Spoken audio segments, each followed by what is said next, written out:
The emergency room of one of Delhi's biggest hospitals. They're constantly having to move out the dead to make way for more, and most of those in this room are dying, and they haven't been admitted yet to the hospital. The doctors are simply overwhelmed, scrambling for oxygen and reduced to begging for help on social media.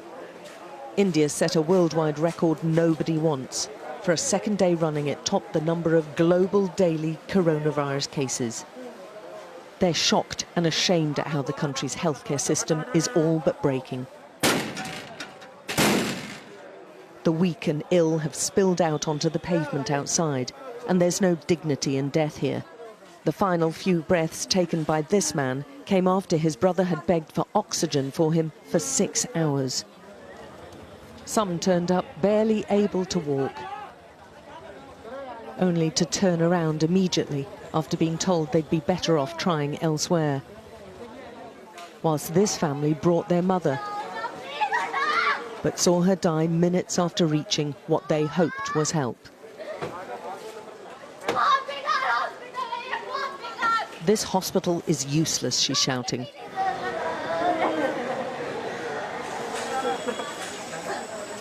But it's not isolated in its inability to cope right now. Only grief is here in abundance. Distraught relatives found no beds, little oxygen, few staff, and even less hope. I have a message for the government. Please do something, and please release some oxygen supply. People need it here. People need beds here. People need meds here. People need wards here. People need injections. People need medicines.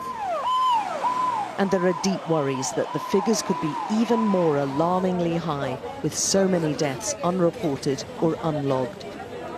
The numbers of people who appear to be very ill indeed continues to build outside this hospital, and still none of them being admitted, which seems to indicate that if this is happening to one of the biggest hospitals in the capital, what on earth is happening outside of the capital? And almost certainly there are more added to these grim statistics with every single hour. Yesterday we came here with our father, just here, but no one came to see him. He just shouting that see me, no one came, he died.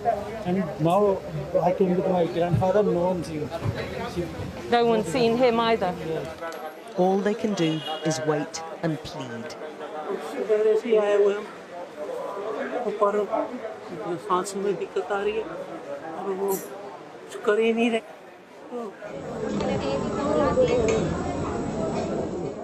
If he's taken in, and that's not guaranteed, he'll be immersed into this.